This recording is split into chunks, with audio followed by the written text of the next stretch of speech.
सत श्री अकाल, आदाब, नमस्ते दोस्तों। अज गल करते हैं जी हाल ही डिपार्टमेंट ऑफ होम अफेयर्स वालों जारी किए गए नवे labour agreement aged care labour agreement बारे।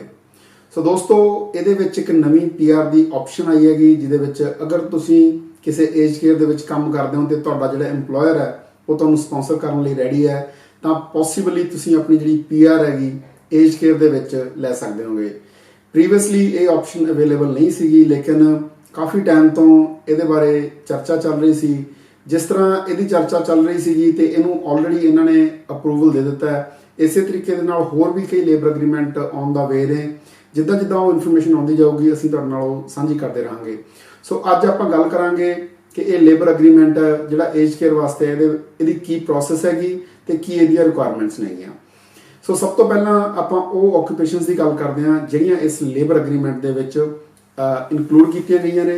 ਉਹਦੇ ਵਿੱਚ नंबर 1 ਦੇ ਉੱਤੇ ਹੈਗੀ ਹੈ जी ਜਿਹੜੇ नर्सिंग सपोर्ट वर्करस ने, ਇਹਨਾਂ ਨੂੰ ਆਪਾਂ AIN मतलब कि असिस्टेंट इन नर्सिंग के तौर पर भी जानते हैं, क्योंकि मोस्टली ਜਿਹੜੇ ਬੱਚੇ ਕੰਮ ਕਰਦੇ एज केयर ਦੇ ਵਿੱਚ ਉਹ AIN ਦੇ तौर पर करते हैं, लेकिन कई ਥਾਵਾਂ ਤੇ ਇਹਨਾਂ ਨੂੰ नर्सिंग सपोर्ट वर्कर भी कहा जाता है। सो दूसरी ਜਿਹੜੀ ऑक्यूपेशन ਇਹਦੇ ਵਿੱਚ ਇਨਕਲੂਡ ਕੀਤੀ ਗਈ ਹੈ ਉਹ ਹੈਗੀ ਆ ਪਰਸਨਲ ਕੇਅਰ ਵਰਕਰ ਦੀ, ਤੇ ਤੀਸਰੀ ਜਿਹੜੀ ਆਕੂਪੇਸ਼ਨ ਹੈਗੀ ਉਹ ਹੈਗੀ ਹੈ ਏਜਡ ਔਰ ਡਿਸੇਬਲਡ ਕੇਅਰਰ ਦੀ।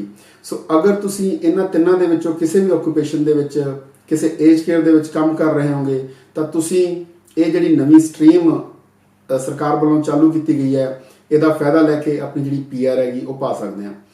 ਇਸ ਦੀ ਜਿਹੜੀ ਪ੍ਰੋਸੈਸ हैगी ਉਹਦੇ ਵਿੱਚ 4 ਸਟੈਪ ਨੇਗੇ।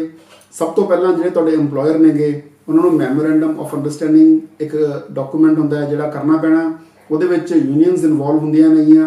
सो 3 यूनियन बॉडीज़ ਨੇਗੀਆਂ ਜਿਨ੍ਹਾਂ ਨੂੰ उन्होंने ऑथोराइज़ किया कि अगर इन्हां दे विचों किसी दे नाल भी तुहाडे जिहड़े एम्पलॉयर नेगे ਉਹ अपना अप्रूवल लै लैंदे नेगे ਤਾਂ ਜਿਹੜਾ स्टैप बनेगा तुहाडा ਉਹ कंप्लीट हो जाता है। नंबर 2 ਦੇ ਉੱਤੇ ਜਿਹੜਾ लेबर अग्रीमेंट ਦਾ इटसैल्फ डॉकूमेंट हैगा ਉਹ डिपार्टमेंट ऑफ होम अफेयर्स ਤੇ ਤੁਹਾਡੇ ਜਿਹੜੇ एम्पलॉयर ने ਜਿਹੜੇ ਤੁਹਾਨੂੰ स्पॉन्सर कर रहे हैं ਉਹਨਾਂ ਦੇ ਵਿਚਕਾਰ ਉਹ ਸਾਈਨ ਹੋਣਾਗਾ। सो अगर ਉਹ ਸਾਈਨ ਹੋ ਜਾਂਦਾ ਹੈ ਤਾਂ ਉਸ ਤੋਂ ਬਾਅਦ ਤੁਸੀਂ ਨੋਮੀਨੇਸ਼ਨ ਤੇ ਵੀਜ਼ਾ ਜਿਹੜੀ ਆਪਣੀ ਪ੍ਰੋਸੈਸ ਹੈਗੀ ਉਹ ਪਾ ਕੇ ਆਪਣੀ ਵੀਜ਼ੇ ਦੀ ਐਪਲੀਕੇਸ਼ਨ ਅਪਰੂਵ ਕਰਵਾ ਸਕਦੇ ਹੋਗੇ। ਇਹਦੇ ਵਿੱਚ 2 ਵੀਜ਼ਾਸ ਉਹਨਾਂ ਨੇ ਇਨਕਲੂਡ ਕੀਤੇ ਨੇ। ਪਹਿਲਾ ਹੈਗਾ ਸਬ ਕਲਾਸ 482 ਤੇ ਦੂਸਰਾ ਹੈਗਾ 186। ਜਿਹੜਾ 482 ਵੀਜ਼ਾ ਹੈ ਉਹ ਟੈਂਪਰੇਰੀ ਵੀਜ਼ਾ ਹੈਗਾ ਤੇ ਜਿਹੜਾ ਦੂਸਰਾ 186 ਹੈਗਾ ਉਹ ਸਿੱਧੀ PR ਦਾ ਵੀਜ਼ਾ ਹੁੰਦਾ ਜਿਹਦੇ ਵਿੱਚ ਤੁਸੀਂ ਸਿੱਧੀ PR ਵੀ ਲੈ ਸਕਦੇ ਹੋ। ਸੋ ਦੋਸਤੋ ਜਿਹੜਾ 482 ਵੀਜ਼ਾ ਹੈ ਉਹ ਟੈਂਪਰੇਰੀ ਵੀਜ਼ਾ ਹੈਗਾ ਜਿਹਦੇ ਵਿੱਚ ਭਾਵੇਂ ਕਿ ਤੁਹਾਡੇ ਕੋਲ ਕੋਈ ਐਕਸਪੀਰੀਅੰਸ ਵੀ ਨਹੀਂ ਹੈਗਾ ਤਾਂ ਵੀ ਤੁਹਾਡੇ EMPLOYER ਆ ਜਿਹੜੇ ਉਹ ਤੁਹਾਨੂੰ ਸਪਾਂਸਰ ਕਰ ਸਕਦੇ ਨੇ, ਬਸ਼ਰਤੇ ਕਿ ਤੁਹਾਡੇ ਕੋਲ ਸਰਟੀਫਿਕੇਟ 3 ਜਿਹੜਾ ਮਿਨੀਮਮ ਕੁਆਲੀਫਿਕੇਸ਼ਨ ਦੇ ਤੌਰ ਦੇ ਉੱਤੇ ਹੈਗਾ। ਸਰਟੀਫਿਕੇਟ 4 ਜਾਂ ਡਿਪਲੋਮਾ ਜਾਂ ਕੋਈ ਹੋਰ ਹਾਇਰ ਐਜੂਕੇਸ਼ਨ ਵੀ ਹੋ ਸਕਦੀ ਹੈ, ਐਜ਼ ਲੌਂਗ ਐਜ਼ ਉਹ ਤੁਹਾਡੇ ਪ੍ਰੋਫੈਸ਼ਨ ਦੇ ਨਾਲ मतलब कि अगर तुम एज केयर के काम कर रहे हो वो रैलेवेंट क्वालिफिकेशन हैगी तो कोई भी सर्टिफिकेट 3 या उस तो हायर क्वालिफिकेशन है जी वो ये एक्सैप्ट होगी। इस तो इलावा अगर तुहाडे कोल क्वालिफिकेशन नहीं हैगी लेकिन तुहाडे कोल 1 साल का एक्सपीरियंस हैगा तो उन्होंने भी तुसी इन लू ऑफ योर क्वालिफिकेशन मतलब कि क्वालिफिकेशन की थां दे उत्ते वरत सकते होंगे। सो इस तरीके दे नाल तुसी अपने जिहड़ी एम्पलॉयर तो इहदी स्पॉन्सरशिप लै सकते हो टैंपरेरी वीज़े दे विच। दूसरा जिहड़ा वीज़ा है वो सब क्लास 186 हैगा जिहड़ा कि डायरैक्ट PR हुंदा है। ਉਹਦੇ ਵਿੱਚ ਤੁਹਾਡੇ ਕੋਲੇ ਘੱਟੋ ਘੱਟ ਸਰਟੀਫਿਕੇਟ 3 ਹੋਣਾ ਚਾਹੀਦਾ ਹੈ ਪਲੱਸ ਤੁਹਾਡੇ ਕੋਲੇ 2 ਸਾਲ ਦਾ ਫੁੱਲ ਟਾਈਮ ਵਰਕ ਐਕਸਪੀਰੀਅੰਸ ਹੋਣਾ ਚਾਹੀਦਾ ਹੈ। ਜਿਹੜਾ ਇਹ ਵਰਕ ਐਕਸਪੀਰੀਅੰਸ ਹੁੰਦਾ ਹੈ ਇਹ 2 ਸਾਲ ਫੁੱਲ ਟਾਈਮ ਇਕੁਇਵਲੈਂਟ ਵੀ ਮੰਨਿਆ ਜਾ ਸਕਦਾ ਹੈ, मतलब ਕਿ ਅਗਰ ਤੁਹਾਡੇ ਕੋਲੇ 4 ਸਾਲ ਦਾ ਪਾਰਟ ਟਾਈਮ ਦਾ ਐਕਸਪੀਰੀਅੰਸ ਹੈ ਉਹ ਐਕਸਪੀਰੀਅੰਸ ਵੀ ਤੁਸੀਂ ਇਹ ਯੂਜ਼ ਕਰ ਸਕਦੇ ਹੋ ਆਪਣੀ ਡਾਇਰੈਕਟ PR ਪਾਉਣ ਵਾਸਤੇ। ਓਬਵੀਅਸਲੀ ਤੁਹਾਨੂੰ EMPLOYER ਚਾਹੀਦਾ ਜਿਹੜਾ ਤੁਹਾਨੂੰ ਸਪਾਂਸਰ ਕਰ ਸਕੇ, ਜਿਹੜਾ ਤੁਹਾਡੀ ਸਾਰੀ ਰਿਕੁਆਇਰਮੈਂਟਸ ਨੇ ਉਹ ਦੇਖ ਕੇ ਉਹਨਾਂ ਨੂੰ ਫੁੱਲਫਿਲ ਕਰ ਸਕੇ। ਜ਼ਿਆਦਾਤਰ ਦੇਖਿਆ ਗਿਆ ਕਿ ਜਿਹੜੀ PR ਦੀ ਐਪਲੀਕੇਸ਼ਨ ਹੁੰਦੀ ਹੈ 186 ਦੀ ਉਹ EMPLOYER ਉਦੋਂ ਹੀ ਪਾਉਂਦੇ ਨੇ ਜਦੋਂ ਉਹਨਾਂ ਦੇ ਨਾਲ ਤੁਹਾਡਾ ਆਲਰੇਡੀ 2 ਸਾਲ 3 ਸਾਲ ਦਾ ਜਿਹੜਾ ਟਾਈਮ ਫਰੇਮ ਹੈਗਾ ਉਹ ਆਲਰੇਡੀ ਚੱਲ ਰਿਹਾ ਹੋਵੇ, ਤੁਹਾਡਾ ਇੱਕ ਜਿਹੜਾ ਟਰਸਟ ਹੈਗਾ ਉਹ ਉਹਨਾਂ ਦੇ ਨਾਲ ਬਣਿਆ ਹੋਵੇ। ਅਦਰਵਾਈਜ਼ ਤੁਸੀਂ 482 ਵੀਜ਼ਾ ਪਾ ਕੇ ਤੇ 2 ਸਾਲ ਉਹਨਾਂ ਕੋਲੇ ਕੰਮ ਕਰਕੇ ਆਪਣੀ ਜਿਹੜੀ PR ਹੈਗੀ ਉਹ ਲੈ ਸਕਦੇ ਹੋਗੇ। ਸੋ ਇਹ ਇੱਕ ਪ੍ਰੋਸੈਸ ਸੀਗੀ ਜਿਹਦੇ ਵਿੱਚ 4 ਸਟੈਪ ਹੁੰਦੇ ਨੇ ਤੇ ਤੁਸੀਂ ਟੈਂਪਰੇਰੀ ਜਾਂ ਪਰਮਾਨੈਂਟ ਵੀਜ਼ਾ ਸਿੱਧਾ ਪਾ ਸਕਦੇ ਹੋ ਜਾਂ ਫਿਰ ਟੈਂਪਰੇਰੀ ਵੀਜ਼ੇ ਤੋਂ ਪਰਮਾਨੈਂਟ ਵੀਜ਼ਾ ਜਿਹੜਾ ਆਪਣਾ ਉਹ ਲੈ ਸਕਦੇ ਹੋਗੇ ਆਪਣੇ EMPLOYER ਦੇ ਕੋਲੋਂ।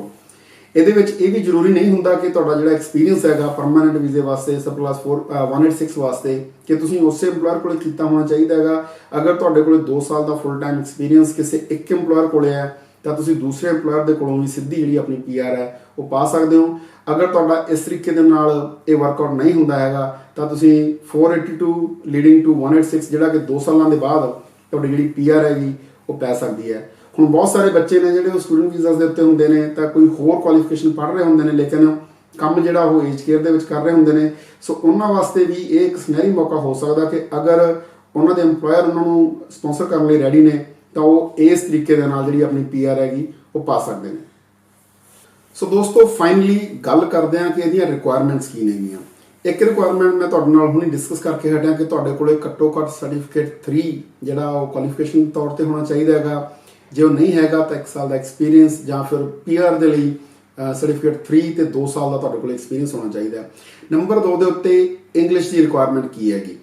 ਅਗਰ ਤਾਂ ਤੁਸੀਂ 482 ਵੀਜ਼ਾ ਲਾਉਣਾ ਹੈਗਾ ਤਾਂ ਤੁਹਾਡੀ ਜਿਹੜੀ ਇੰਗਲਿਸ਼ ਹੈਗੀ ਉਹ ਓਵਰਆਲ ਉਹਨਾਂ ਨੂੰ 5 ਬੈਂਡ ਚਾਹੀਦੇ ਨੇ, ਜਿਹਦੇ ਵਿੱਚ 4.5 ਬੈਂਡ ਉਹਨਾਂ ਨੂੰ ਚਾਹੀਦੇ ਨੇ ਸਪੀਕਿੰਗ ਤੇ ਲਿਸਨਿੰਗ ਦੇ ਵਿੱਚ, ਤੇ ਰੀਡਿੰਗ ਰਾਈਟਿੰਗ ਦੇ ਵਿੱਚ ਕਿੰਨੇ ਵੀ ਤੁਹਾਡੇ ਘੱਟ ਤੋਂ ਘੱਟ ਜਿਹੜੇ ਸਕੋਰ ਆ ਹੋ ਸਕਦਾ ਹੈਗਾ।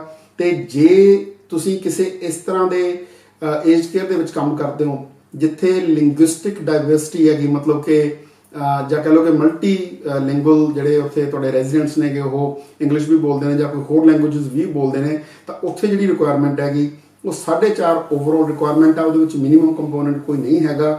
ਸੋ ਉਹ ਵੀ ਤੁਹਾਨੂੰ ਪ੍ਰੂਵ ਕਰਨਾ ਪੈਣਾ। ਲੇਕਿਨ ਅਗਰ ਤੁਸੀਂ ਇਦਾਂ ਦੇ ਕਿਸੇ ਏਜ ਕੇਅਰ ਦੇ ਵਿੱਚ ਕੰਮ ਕਰਦੇ ਹੋਗੇ ਜਿੱਥੇ ਡਾਇਵਰਸਿਟੀ ਹੈਗੀ ਤਾਂ ਉੱਥੇ 4.5 ਓਵਰਆਲ ਬੈਂਡਸ ਨੇ ਜਿਹੜੇ ਉਹਨਾਂ ਦੇ ਨਾਲ ਵੀ ਕੰਮ ਆਪਣਾ ਚੱਲ ਸਕਦਾ ਹੈਗਾ। ਅਗਰ ਤੁਸੀਂ 186 ਦੀ ਐਪਲੀਕੇਸ਼ਨ ਲਾਉਣੀ ਹੈਗੀ ਤਾਂ ਉਹਦੇ ਲਈ ਜਿਹੜੀ ਇੰਗਲਿਸ਼ ਦੀ ਰਿਕੁਆਇਰਮੈਂਟ ਹੈਗੀ ਉਹ 5.5 ਬੈਂਡ ਦੀ ਹੈਗੀ। 5.5 ਬੈਂਡ ਤੁਹਾਡੇ ਓਵਰਆਲ ਹੋਣੇ ਚਾਹੀਦੇ ਨੇਗੇ, ਮਿਨੀਮਮ ਕੋਈ ਰਿਕੁਆਇਰਮੈਂਟ ਨਹੀਂ ਹੈਗੀ। ਅਗਰ ਤੁਸੀਂ 5.5 ਬੈਂਡ ਦੀ ਰਿਕੁਆਇਰਮੈਂਟ ਫੁੱਲਫਿਲ ਕਰਦੇ ਹੋ ਤੇ ਤੁਹਾਡੇ ਕੋਲ ਜਿੱਦਾਂ ਮੈਂ ਪਹਿਲਾਂ ਦੱਸ ਕੇ ਹਟਿਆ ਕਿ 2 ਸਾਲ ਦਾ ਐਕਸਪੀਰੀਅੰਸ ਹੈਗਾ ਤੇ ਸਰਟੀਫਿਕੇਟ 3 ਹੈ ਤਾਂ ਤੁਸੀਂ ਡਾਇਰੈਕਟ PR ਵੀ ਆਪਣੀ ਇਹਦੇ ਵਿੱਚ ਪਾ ਸਕਦੇ ਹੋਗੇ। ਇਸ ਤੋਂ ਇਲਾਵਾ ਏਜ ਲਿਮਿਟ ਜਿਹੜੀ 482 ਵੀਜ਼ਾ ਉਹਦੇ ਲਈ ਕੋਈ ਏਜ ਲਿਮਿਟ ਨਹੀਂ ਹੈਗੀ, ਲੇਕਿਨ ਜਿਹੜਾ 186 ਹੈ ਉਹਦੀ ਏਜ ਲਿਮਿਟ ਹੈ ਜਿਹੜੀ ਉਹ 45 ਈਅਰਸ ਤੱਕ ਦੀ ਹੈ। ਸੋ ਜਿਹੜੀ PR ਹੈ ਤੁਹਾਡੀ ਏਜ ਕੇਅਰ ਲੇਬਰ ਅਗਰੀਮੈਂਟ ਦੇ ਵਿੱਚ ਸਿਰਫ ਤੇ ਸਿਰਫ 45 ਸਾਲ ਤੱਕ ਦੀ ਉਮਰ ਦੇ ਵਿੱਚ ਹੀ ਆਪਾਂ ਪਾ ਸਕਦੇ ਹਾਂਗੇ। ਜੇ ਤੁਹਾਡੀ ਏਜ ਉਸ ਤੋਂ ਜ਼ਿਆਦਾ ਹੈ ਤਾਂ ਤੁਸੀਂ ਉਹਦੇ ਵਿੱਚ PR ਹੈ ਉਹ ਨਹੀਂ ਲੈ ਸਕਦੇ ਹੈਗੇ। ਐਕਸਪੀਰੀਅੰਸ ਦੀ ਮੈਂ ਤੁਹਾਨੂੰ ਰਿਕੁਆਇਰਮੈਂਟ ਪਹਿਲਾਂ ਹੀ ਦੱਸ ਚੁੱਕਿਆ ਕਿ 482 ਹੈ ਉਹਦੇ ਵਿੱਚ ਐਕਸਪੀਰੀਅੰਸ ਕੁਝ ਨਹੀਂ ਚਾਹੀਦਾ। ਐਜ਼ ਲੌਂਗ ਐਜ਼ ਤੁਹਾਡੇ ਕੋਲ ਸਰਟੀਫਿਕੇਟ 3 ਹੈਗਾ ਉਹ ਤੁਹਾਡੀ ਰਿਕੁਆਇਰਮੈਂਟ ਨੂੰ ਫੁੱਲਫਿਲ ਕਰ ਦਿੰਦਾ ਹੈ। 482 ਵੀਜ਼ਾ ਲੈ ਕੇ ਤੁਸੀਂ 2 ਸਾਲ ਆਪਣੇ EMPLOYER ਕੋਲ ਕੰਮ ਕਰਨਾ ਹੈ ਤੇ ਉਸ ਤੋਂ ਬਾਅਦ ਤੁਹਾਡੀ 186 ਦੇ ਵਿੱਚ PR ਪੈ ਸਕਦੀ ਹੈ। ਤੇ 186 ਅਗਰ ਡਾਇਰੈਕਟ ਲਾਉਣਾ ਹੈ ਤਾਂ 2 ਸਾਲ ਦੇ ਐਕਸਪੀਰੀਅੰਸ ਤੋਂ ਬਾਅਦ ਸਿੱਧੀ ਤੁਸੀਂ PR ਪਾ ਸਕਦੇ ਹੋ। ਲਾਸਟ ਜਿਹੜੀ ਰਿਕੁਆਇਰਮੈਂਟ ਹੈ ਉਹ ਸੈਲਰੀ ਦੀ ਹੈ ਜੀ। ਇਹਦੇ ਵਿੱਚ ਆਲਮੋਸਟ $51,222 ਮਿਨੀਮਮ ਜਿਹੜੀ ਤੁਹਾਡੀ ਸੈਲਰੀ ਹੈ ਉਹ ਐਨੂਅਲ ਹੋਣੀ ਚਾਹੀਦੀ ਹੈਗੀ। ਅਗਰ ਤੁਸੀਂ ਇਹ ਰਿਕੁਆਇਰਮੈਂਟ ਤੇ ਬਾਕੀ ਸਾਰੀਆਂ ਜਿਹੜੀਆਂ ਏਜ ਦੀ ਹੋਗੀ, ਇੰਗਲਿਸ਼ ਦੀ ਹੋਗੀ, ਕੁਆਲੀਫਿਕੇਸ਼ਨ ਦੀ ਹੋਗੀ ਜਾਂ ਵਰਕ ਐਕਸਪੀਰੀਅੰਸ ਦੀ ਹੋਗੀ ਇਹ ਫੁੱਲਫਿਲ ਕਰਦੇ ਹੋਗੇ ਤਾਂ ਤੁਹਾਡਾ ਜਿਹੜਾ ਇਹ ਵੀਜ਼ਾ ਪੈ ਸਕਦਾ ਹੈ। ਅਗਰ ਤੁਸੀਂ ਓਵਰਸੀਜ਼ ਹੋ ਤੇ ਤੁਹਾਡੀ ਓਵਰਸੀਜ਼ ਕੁਆਲੀਫਿਕੇਸ਼ਨ ਹੈਗੀ ਫਿਰ ਤੁਹਾਨੂੰ ਸਕਿੱਲ ਅਸੈਸਮੈਂਟ ਕਰਾਉਣ ਦੀ ਲੋੜ ਪੈ ਸਕਦੀ ਹੈ, ਜਾਂ ਫਿਰ ਤੁਹਾਡੇ ਕੋਲੇ ਸਰਟੀਫਿਕੇਟ 3 ਨਹੀਂ ਹੈਗਾ ਤਾਂ ਤੁਹਾਨੂੰ ਇਹਦੇ ਵਿੱਚ ਸਕਿੱਲ ਅਸੈਸਮੈਂਟ ਦੀ ਰਿਕੁਆਇਰਮੈਂਟ ਪੈ ਸਕਦੀ ਹੈਗੀ। ਸੋ ਦੋਸਤੋ ਇਹ ਸਾਰੀਆਂ ਇਹਦੀਆਂ ਰਿਕੁਆਇਰਮੈਂਟ ਸੀਗੀਆਂ। ਇਸ ਤੋਂ ਇਲਾਵਾ ਅਗਰ ਤੁਹਾਡੇ ਹੋਰ ਵੀ ਕੋਈ ਕੁਐਸਚਨਸ ਨੇ ਤਾਂ ਤੁਸੀਂ ਸਾਨੂੰ ਕੰਟੈਕਟ ਕਰ ਸਕਦੇ ਹੋ। Thank you so much. ਸਤਿ ਸ਼੍ਰੀ ਅਕਾਲ ਜੀ।